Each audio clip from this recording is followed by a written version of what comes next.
बिस्मिल्लाहिर्रहमानिर्रहीम। दोस्तों, ये हमारा 2011 का जो है वो पेपर चल रहा है पीपीएससी मैथमेटिक्स का।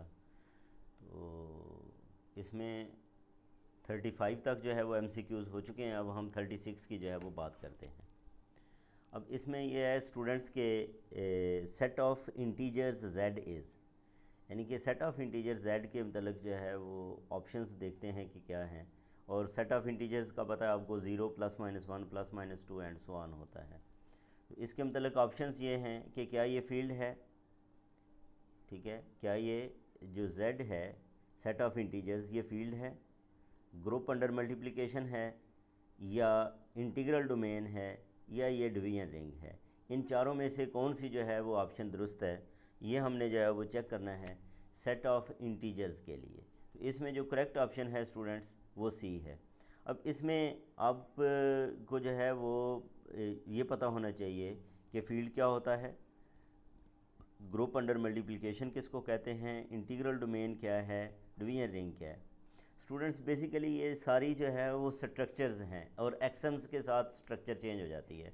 जैसे हम जो है वो स्टार्ट करते हैं ग्रुप से, जो है वो स्टार लेते हैं, ग्रुप से भी पहले सेमी ग्रुप की बात करते हैं, और ग्रुप से स्टार लेके फिर जो है वो ग्रुप आगे जो है वो रिंग, रिंग से आगे जो है वो हम फील्ड पे जाते हैं, वेक्टर स्पेस पे जाते हैं, और आगे स्पेसेस पे मज़ीद जो है वो चले जाते हैं। तो ये सारी जो है वो जैसे जैसे उसके अंदर एक्सम्स जो हैं वो इंक्रीज़ होते जाते हैं, तो उसकी स्ट्रक्चर का नाम जो है वो क्या होता जाता है, चेंज होता जाता है। तो अब हम ये देखते हैं कि ये कैसे सेट ऑफ इंटीजर्स z जो है वो इंटीग्रल डोमेन है। अब यहाँ पे ये हमारा एक टॉपिक है इंटीग्रल डोमेन्स एंड फील्ड्स। अब इसमें ये देखें, सबसे पहले ये है कि R be a commutative ring, यानी कि let R be a commutative ring, a zero divisor is a non zero element such that a b is equal to zero for some non zero b belongs to R. यानी कि कोई भी commutative ring जो है, ठीक है, commutative ring वो हमने कंसिडर किया और ज़ीरो डिवाइज़र को हम डिफ़ाइन कर रहे हैं। ज़ीरो डिवाइज़र का क्या मतलब है कि नॉन ज़ीरो एलिमेंट जो एक और नॉन ज़ीरो एलिमेंट से मल्टीप्लाई होके उसका आंसर ज़ीरो आ जाए तो उसको क्या कहते हैं, ज़ीरो डिवाइज़र कहते हैं। दूसरी जो इसके अंदर डेफिनेशन दी गई है वो ये है कि commutative ring with one multiplicative identity होती है, यानी कम्यूटेटिव रिंग हो और उसमें वन हो, हैविंग नो ज़ीरो डिवाइज़र, और उसके अंदर ज़ीरो डिवाइज़र जो है वो मौजूद ना हो, ठीक है, तो उसको क्या कहते हैं, इंटीग्रल डोमेन कहते हैं। ठीक है स्टूडेंट्स, इंटीग्रल डोमेन किसको कहते हैं, यानी कि कम्यूटेटिव रिंग विद आइडेंटिटी हो एक बात, और उसके अंदर ज़ीरो डिवाइज़र जो है वो ना हो, तो उसको क्या कहेंगे, इंटीग्रल डोमेन कहेंगे। ठीक है जी। The most familiar integral domain is Z.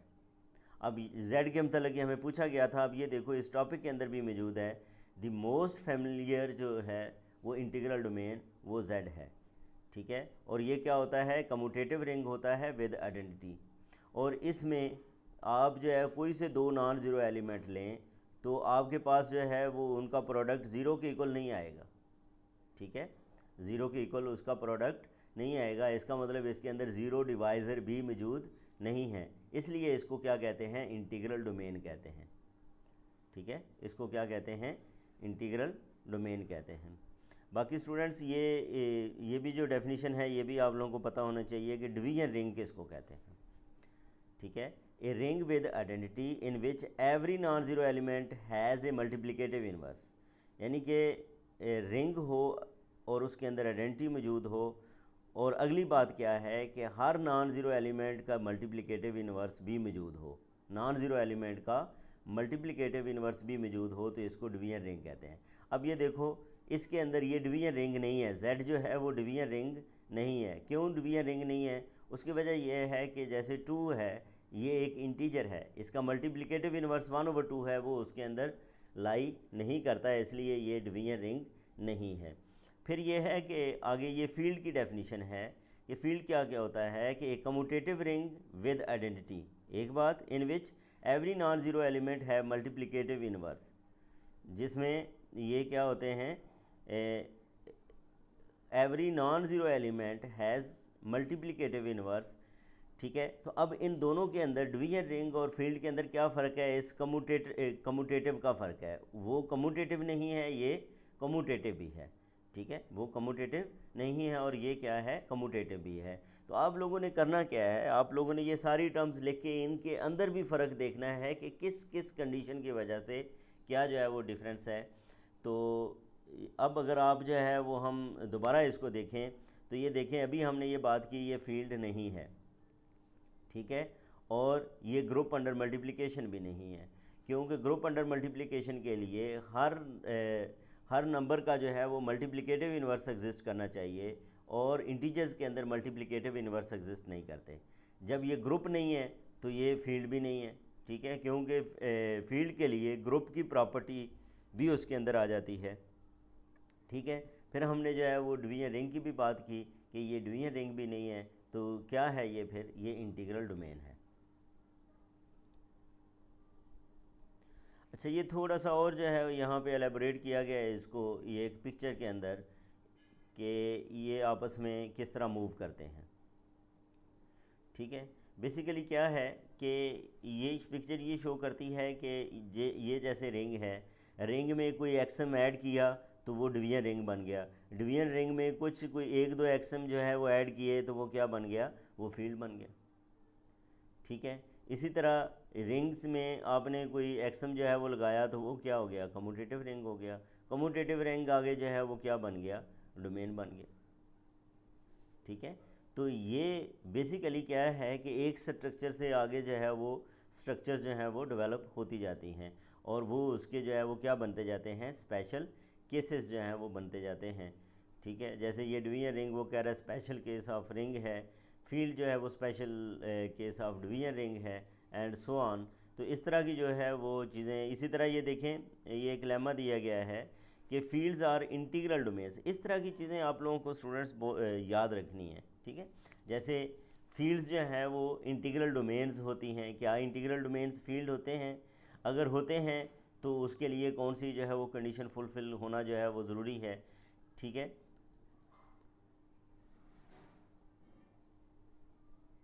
फिर इसी तरह थोड़ी सी आप लोगों की इन्फॉर्मेशन के लिए मैंने ये जो पिक्चर्स हैं वो थोड़ी सी डाली हैं ताकि आप लोगों को जो है वो थोड़ी बहुत जो है वो नो हो जाए। अब यहाँ पे ये देखो, इसके अंदर भी ये एक एग्जांपल दी गई है और एग्जांपल के अंदर क्या कहा गया, the integer z form an integral domain and that is not a field. अब ये देखो, ये फील्ड नहीं है। ठीक है, ये क्या है, ये इंटीग्रल डोमेन है। ठीक है, ये क्या है, इंटीग्रल डोमेन है। फील्ड इसलिए नहीं है कि ये ग्रुप अंडर मल्टीप्लिकेशन भी नहीं है। ठीक है, तो इस लाइन के अंदर जो है इस एमसीक्यू का जो है वो कंप्लीट आंसर जो है वो मौजूद है।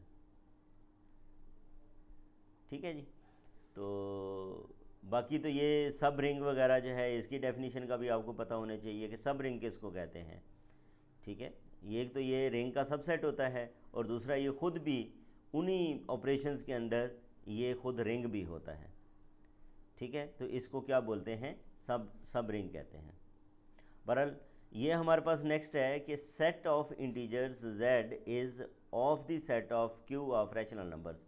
ये जो z है ये q का क्या है, z जो है वो q का क्या है, प्राइम आइडियल है, सब रिंग है, मैक्सिमल आइडियल है, या इसमें से कोई भी नहीं है। ठीक है, प्राइम आइडियल है, सब रिंग है, मैक्सिमल आइडियल है। अब ये देखो, ये फिर टर्म्स आ गई, तो ये प्राइम आइडियल का आपको पता होना चाहिए, मैक्सिमल आइडियल का पता होना चाहिए, सब रिंग का पता होना चाहिए, और सब रिंग तो अभी मैं जो है वो डिफ़ाइन भी कर रहा था। तो ये सारी टर्म्स आप लोगों को जो है वो अच्छे तरीके से क्लियर होनी चाहिए। तो बी ऑप्शन इसमें जो है वो करेक्ट है, सब रिंग, यानी कि जेड जो है वो क्या होता है, इसका सब रिंग होता है। तो ये स्टूडेंट सब रिंग की जो है वो डेफिनेशन भी है कि subring of ring is a subset of R. ठीक है, तो अब अगर आप इसको ऑब्ज़र्व करें तो ये जो z है ये सब रिंग है। ठीक है, क्यों कि एक तो z जो है वो q का सबसेट है और दूसरा ये ख़ुद जो है वो रिंग की प्रॉपर्टीज़ को जो है वो क्या करता है, ओबे करता है। इसलिए इसको जो है वो क्या कहेंगे कि ये हमारे पास जो है बी ऑप्शन जो है वो इसकी करेक्ट होगी। हमारे पास स्टूडेंट्स 38 है। 38 क्या है कि solution set of the equation is, ये हमारे पास इक्वेशन है 1 + cos x = 0। इसका सोल्यूशन सेट हमने बताना है। तो सबसे पहले तो यह है, सोल्यूशन सेट के लिए हम ये देखते हैं कि x की जो है वो वैल्यू क्या एक्सिस के अलांग लाई करती है या किसी क्वाड्रेंट के अंदर लाई करती है। तो ये स्टूडेंट्स हमारे पास cos x = क्या आ जाएगा, -1 के इक्वल आ जाएगा, और ये एक्सिस के अलांग लाई करती है और इसकी वैल्यू आएगी पाई। तो एक तो ये है कि इसमें पाई होगा, ठीक है। तो ये आएगा या ये आएगा, ये दो ऑप्शंस हैं, ठीक है। ये दो नहीं हो सकती, ठीक है। ये बी और सी को हमने क्रॉस कर लिया। अब इन दो मिनों में से कौन सा होगा। अब ये देखें, साइन और काज का पीरियड स्टूडेंट्स 2n पाई होता है, ठीक है। तो साइन और काज के लिए जो है वो आप लोगों ने इसमें 2n पाई को ऐड करना है। टैन और कॉट के लिए जो है वो n पाई ऐड होता है। तो इसका मतलब ए ऑप्शन भी जो है वो करेक्ट नहीं है। तो कौन सी ऑप्शन दुरुस्त होगी, डी ऑप्शन जो है वो दुरुस्त होगी। तो ये हमारे पास इसकी करेक्ट ऑप्शन है। फिर 39 है। 39 क्या है स्टूडेंट्स, के non zero elements of a field form A group under. ये जो नॉन ज़ीरो एलिमेंट्स हैं फील्ड के, ये ग्रुप बनाते हैं। यानी कि नॉन ज़ीरो का मतलब ये है कि ज़ीरो उसमें से निकाल दें। तो ये अंडर किस ऑपरेशन के अंडर ये ग्रुप बनाते हैं, under addition, under multiplication, under subtraction या अंडर डिवीजन। तो ये स्टूडेंट्स अंडर मल्टीप्लिकेशन जो है ये क्या होना चाहिए, ग्रुप होना चाहिए। फील्ड की अगर आप डेफिनीशन भी देखोगे तो उसके अंदर भी वाज़े तौर पे जो है ना वो लिखा हुआ है। अब जैसे ये फ़र्ज़ करें, ये फील्ड की डेफिनीशन है स्टूडेंट्स कि ये हमारे पास फील्ड का स्ट्रक्चर है। फील्ड में बेसिकली क्या होता है, दो ऑपरेशंस के हवाले से बात होती है, आर एडिशन और मल्टीप्लिकेशन। ये देखें, R under addition abelian group होना चाहिए। आर में से अगर ज़ीरो को माइनस कर दें, यानी कि नॉन ज़ीरो जो एलिमेंट्स हैं इनका अबिलियन ग्रुप होना चाहिए अंडर मल्टीप्लिकेशन। ये क्या होना चाहिए, अंडर मल्टीप्लिकेशन, और ये क्या है, अंडर एडिशन है। और फिर डिस्ट्रीब्यूटिव लॉज होल्ड होने चाहिए। अगर ये प्रॉपर्टीज़ जो हैं वो होल्ड होती हैं, यानी कि वो ग्रुप हो अंडर एडिशन, अबिलियन ग्रुप हो अंडर एडिशन और अबिलियन ग्रुप हो अंडर मल्टीप्लिकेशन, लेकिन नॉन ज़ीरो एलिमेंट्स के लिए ज़ीरो इसमें से माइनस कर देना है, और डिस्ट्रीब्यूटिव प्रॉपर्टीज़ जो है वो बे हो रही। तो ये टोटल 12 प्रॉपर्टीज़ जो हैं वो बनती हैं। अगर ये होल्ड हो रही हूँ तो इसको क्या कहते हैं, फील्ड कहते हैं। तो अब यहाँ पे हमारे पास जो स्टूडेंट्स ये वाली ऑप्शन है, ये multiplication is the correct one. फिर ये हमारे पास क्वेश्चन नंबर 40 है। 40 क्या है कि let Q be the set of rational numbers, और क्यू √3 को इस तरह डिफाइन किया गया है, a + b √3, ठीक है। तो is a vector space over Q with dimension, इसकी डायमेंशन क्या होगी। अब ये देखेंगे कि ये जो एलिमेंट्स हैं ये कितने वेक्टर से जो है वो जनरेट हो रहे हैं, ये एलिमेंट्स जो हैं वो कितने वेक्टर से जनरेट हो रहे हैं। तो ये स्टूडेंट्स अगर आप देखें तो ये दो वेक्टर्स इसके बेसिस बनते हैं, एक 1 और एक √3, ठीक है। 1 और √3 की लीनियर ये जो कम्बिनेशंस हैं वो स्पैन करती हैं इस सेट को, वो क्या करती हैं, इस सेट को स्पैन करती हैं, ठीक है। और इसकी लीनियर इंडिपेंडेंस आप प्रूव कर सकते हैं। बहरहाल हमें तो MCQ करना था, तो इसके मुताबिक ये जो 2 है that is the correct one. तो ये हमारे पास जो है वो इसका आंसर आ गया। तो ये थे स्टूडेंट्स हमारे पास 40 तक MCQs। इसके बाद MCQs जो है वो अगली वीडियो के अंदर डिस्कस करेंगे। अपना ख्याल रखें। अल्लाह हाफिज़।